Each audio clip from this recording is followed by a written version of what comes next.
ले चना बूट ले चना बूट चना बूट ले चना बूट।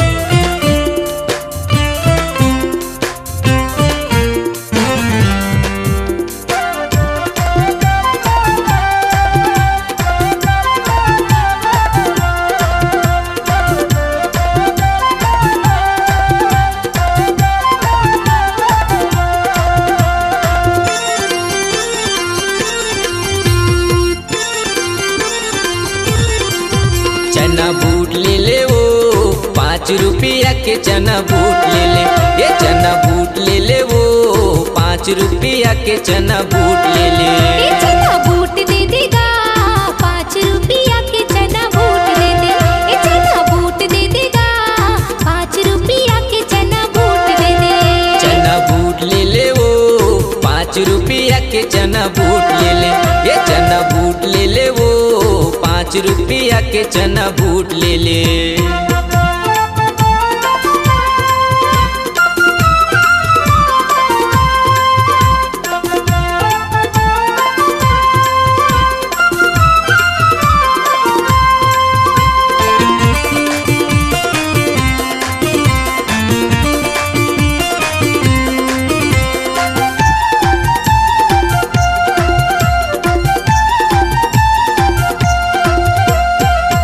जाती खाबे रानी हो ही टाइम पास, हो ही टाइम पास वो हो ही टाइम पास।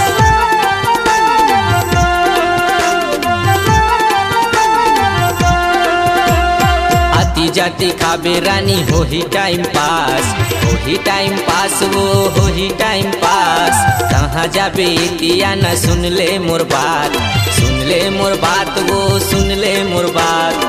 5 रुपया में तोरे का जाही वो, 5 रुपया में तोरे का जाही वो। चटके खाबे वो के रानी मजा आही वो। ले ले ले ले ले ले ले ले ले लेना चना बूट ले ले वो 5 रुपया के चना बूट ले ले। हाँ चना बूट दे देगा 5 रुपया के चना बूट दे दे।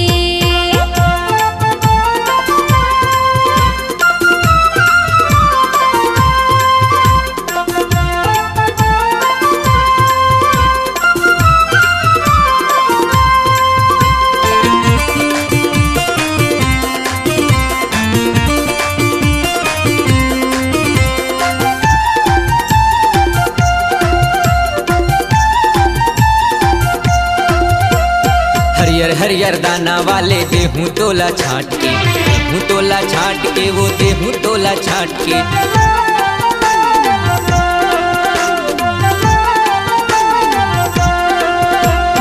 हरियर हरियर दाना वाले देहूँ तोला छाट के, देहूँ तोला छाट के वो देहूँ तोला छाट के। 10 के 3 देहूँ रानी खाबे बने बाँट के, खाबे बने बाँट के वो खाबे बने बाँट के। 5 रुपया में तोरे का जाही वो, 5 रुपया में तोरे का जाही वो।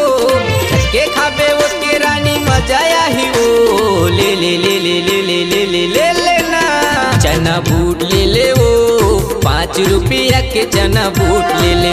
हाँ चना बूट दे देगा 5 रुपया के चना बूट दे दे।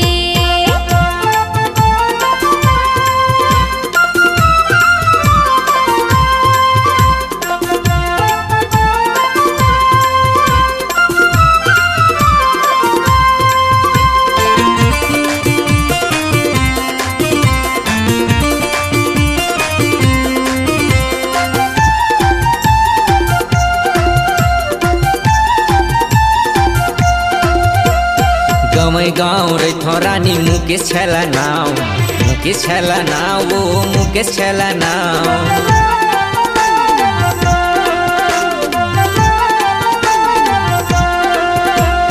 गवै गाँव रही रानी मुकेश छला नाव, मुकेश छला नाव वो मुकेश छला नाव।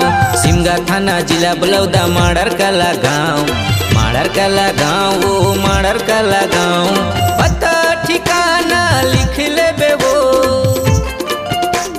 पता ठिकाना लिख ले बे वो।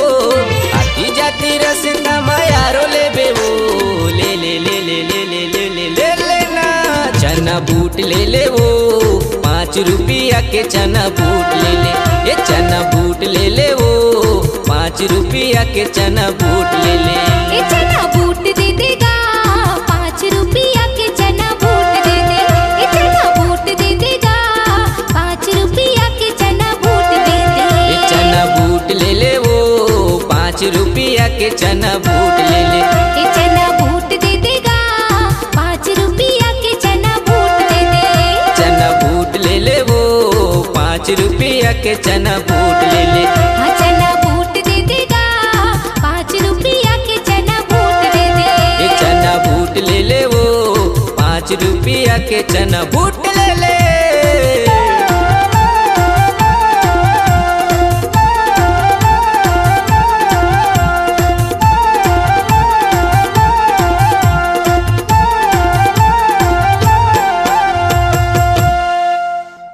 आपकी आवाज ही आपकी पहचान है। यदि आप अपनी आवाज को एक नया आयाम देना चाहते हैं तो चले आइए मल्टी ट्रैक डिजिटल रिकॉर्डिंग के लिए AVM audio video studio Khamtarai Raipur. Mobile number 9301523929 और 7869646201।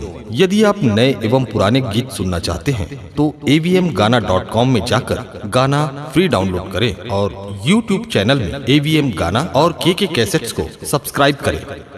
आपके जाने पहचाने प्रसिद्ध गायक मुकेश पाटले के आवाज में MP3 एल्बम तय जा निर्मोहिरे। प्रोग्राम हेतु संपर्क करें 7747099656 और 9165520571।